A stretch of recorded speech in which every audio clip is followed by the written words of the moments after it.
Traumatisme crânien, coma végétatif, paraplégie, voilà ce que risque ce conducteur de 2 roues allongé au sol. L'automobiliste a grillé un stop et même s'il ne roulait qu'à 50 km/h, le choc est violent. La voltige du mannequin a étonné les 400 lycéens présents à ce crash test. L'impact était assez violent quand même, c'est ça qui est intéressant de voir.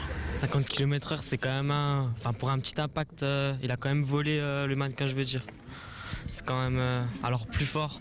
Je sais pas, ça ferait plus de dégâts à mon avis. Il n'y a pas longtemps, j'ai fait un accident et je roulais pas non plus hyper vite, mais c'est suffisant. Ça nous prévient des risques et des dangers qu'il y a sur la route.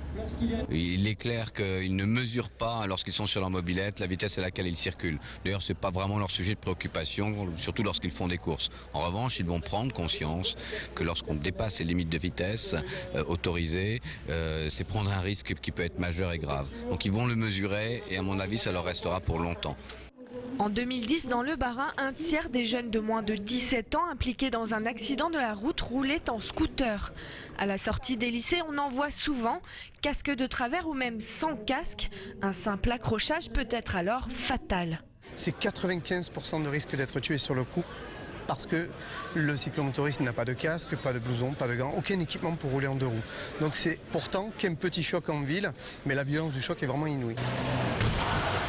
L'an dernier, dans le Bas-Rhin, 18 jeunes de moins de 24 ans ont été tués dans des accidents de la route.